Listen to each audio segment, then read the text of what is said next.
Today, the House will take action on legislation to address border security and our broken immigration system. It is consistent with the President's 4 pillars for immigration reform. With regard to the situation at the border, I was pleased that the President took action yesterday to ensure families can remain together while we enforce our immigration laws. As I said previously, we do not want children taken away from their parents. On the economy, unemployment claims have now dropped 4 weeks running. America's job market is only getting stronger. More people are being drawn off of the sidelines. We heard yesterday from some manufacturers what tax reform has meant for them and for their coworkers. In essence, tax reform has been an absolute game changer for people in this economy. These companies now have the confidence to make the investments and to take the risks that lead to growth. For workers, this has already been translating into higher pay and more paths for advancement. It means more American-made goods on the shelves here and around the world. This economic insurgence, this economic resurgence, it happened just 6 months ago. In fact, the job market is so strong now that the number of job openings now exceeds the number of people looking for jobs in America. Think about that. There are more job openings in this country than there are people looking for work. So today, we are going to be voting on a farm bill that will help close the skills gap and get more people into the workforce and onto the ladder of opportunity. This is a perfect time to pull people out of poverty into the workforce onto the ladder of opportunity. We see this as a great moment to get the folks who have been marginalized in this society, who have been on the sidelines, onto a life of self-sufficiency to advancement. This is good for America's workers, and it's going to help more families take part in this economic resurgence. Do any of you have any questions? Nancy. 2 questions about the compromise bill. First off, what do you think should be done about the children and parents who have already been separated? Well, I believe HHS is working on that, and we obviously want to have families reunited. So I believe HHS is working on that. And no, excuse me, DHS is working on that with HHS. And then the bill allows for the indefinite detention of these families. How long is it humane to hold children, even if they're with their parents? Well, obviously, what we're trying to do is put the families at the head of the queue so that they can be adjudicated faster and have the proper facilities to house them. But I'm beginning to think that the Democrats who make this alternative argument are less interested in keeping families intact and more interested in having open borders. And the last thing we want to do is have an incentive for illegal immigration and open borders. We want to keep families intact and enforce our laws and secure our border. That is what the vast majority of Americans want to have happen. We are finishing up about 70 opioid bills of a 2-week run here. And one of the biggest problems we have facing this opioid crisis in this country is cheap heroin coming in from the Mexican cartels from the southern border. So I don't think Americans want to see an open border. We want to see a secure border. We want to enforce our immigration laws, and we want to keep families together. We can do that, and I would encourage the Democrats to join us in doing that. Wong. Mr. Speaker, many of your colleagues, GOP colleagues, as well as some people from the White House, are predicting that both immigration bills are going to fail today. What's Plan C at this point? A standalone bill? So we will cross that bridge if we get to it. Let's take a step back here and remember why we're here this week with this process. Our goal was to prevent a discharge petition from reaching the floor, because a discharge petition would have brought legislation to the floor that the president would have surely vetoed. It would have been an exercise in futility. But a lot of our members want to be able to express themselves by voting for the policies that they like so that they can express their votes on the floor. And what the president helped us do this week is he answered the questions members had, which is, are these bills that are coming to the floor bills that if it made it to his desk, he would sign them into law? He was extremely helpful on that front. So the bills that are coming to the floor today are bills that if it got to his desk, he would sign into law. Therefore, it's a legitimate exercise. It's not a discharge petition, but members are going to be able to express themselves. If these bills do not pass today, then we will cross that bridge when we get to it. But the last thing I want to do right now is undercut the votes that we're about to have on what I think are pretty darn good immigration measures. But you're saying it would still be a success if the bills failed because it did away with the Yeah, so we're discharge bringing bills to the petition. floor that if they got to his desk, he would sign it, versus a discharge petition, which means we would be bringing bills to the floor that would get vetoed by the president. And we're giving the members the ability to vote for the policy of their preference. Anna. How can you call the discharge petition a futile gesture and call this a legitimate exercise when your vote counters don't think that either of these bills have enough votes Because to we're pass? bringing legislation to the floor that if it got to the president's desk, he would actually sign into law. Let me say it this way. Let me say it this way. When the Supreme Court removed our DACA deadline, look, you guys cover Congress. Congress functions best when it has deadlines.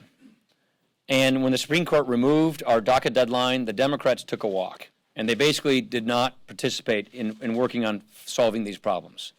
So we've been trying to solve these problems on our own. And what we did not want to do is bring legislation to the floor that we knew would simply result in a veto. But our members wanted to express themselves on issues they care a great deal about, and they wanted to do it inside of legislation that, if it got to the president's desk, would get signed into law. The president's, he and I have talked a lot about this week. He's as frustrated about the filibuster as anybody is these days, because what a lot of our members are concerned about is, even if we passed a bill, it's going to take 9 Democrats in the Senate to even get it through the Senate because of the filibuster before it gets to his desk. And that is also a source of the frustration we have around here. Kane. Imagine a world where there was no president and there was no Senate. Is there Next any, question. That's pretty ridiculous. any bill that you could produce that would get out of the House of Representatives? I don't know the answer to that question. We're going to have some votes today. We're going to see. Here's the way I look at this.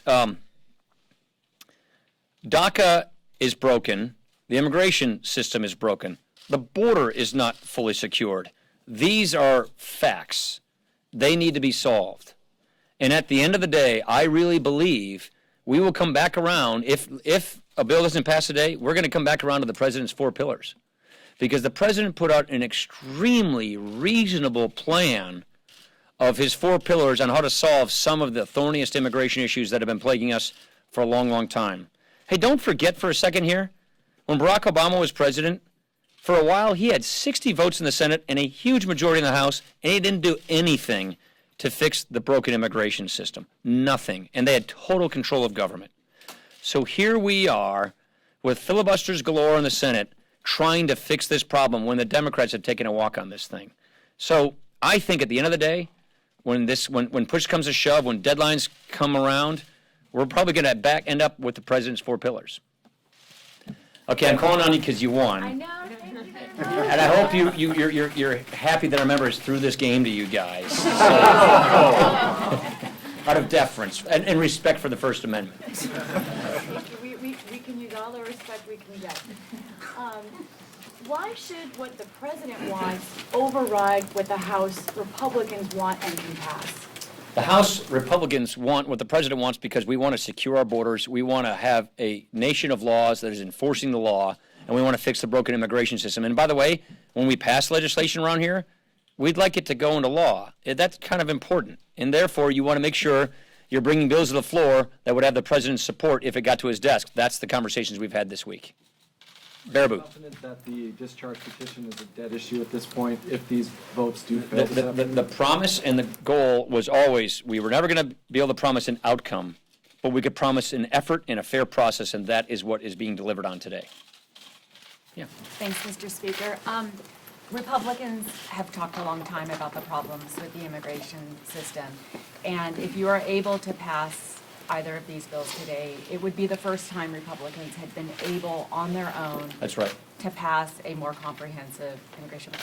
If it fails, if the bills fail today, do you have any counsel for your successor or even later this fall? Again- Is it time for Republicans to acknowledge that they are unable to pass? They are unable to bridge their irreconcilable differences on this issue. This is and the they need frustration with the Democrats. filibuster. It also is the frustration that, again, once our deadline left, the Democrats took a walk. I think in many cases they're more interested in the issue than the solution. I think when you get deadlines, it's going to make it easier. And I do believe the president's 4 pillars is a very good landing spot to ultimately making law. So I actually think we're advancing the cause even if something doesn't necessarily pass. I think we're making advancements because we're putting ideas on the table. Members are being able to express themselves. And we brought to the floor the kind of process that our members have been asking for, even if it may not result in law. Because as I mentioned, even if we get something out of here, you need 9 Democrats to stop trying to stop things and voting with us, and I don't see that happening. Are you going to bring something up later this year? We'll cross that bridge when we get to it. Mr. Speaker, Leader Pelosi called your bill perhaps a compromise with the devil, but not a compromise with the Democrats. What do you make of that language? Is that It's campaign just mode? not even, yeah, it's not even worth commenting on it. Manu. Slightly different topic. Last We week. love you, Gus. Last week you met with Rod Rosenstein over this dispute you have over records. Some of your members want to hold him in contempt. One, are you supportive of holding him in contempt? And I'm two, supportive of making sure we get the documents we rightly deserve, that we legitimately requested. We expect compliance. I'm still getting daily reports from our committee chairs about the progress on compliance. I'm going to regroup with them tomorrow, but I expect them to comply with all of our very legitimate document requests because this is legitimate congressional oversight of the executive branch. Are you concerned that some of your colleagues are using this fight and calls for contempt as a pretext for the president to fire Rod Rosenstein? No, I'm concerned that they've been dragging their feet over the Justice Department to giving Congress. They could have spared the country a whole bunch of drama if they would have complied with these document requests months ago when they were made in the first place. Last question. Casey. Mr.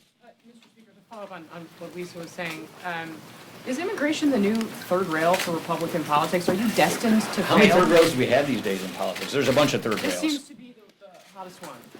I think this issue, look, you know me on entitlements. I've been trying to reform, entitlements ever since the day I got here. These are hard issues, but these issues will ultimately get solved in this country. You know why? Because they have to get solved in this country. It's broken.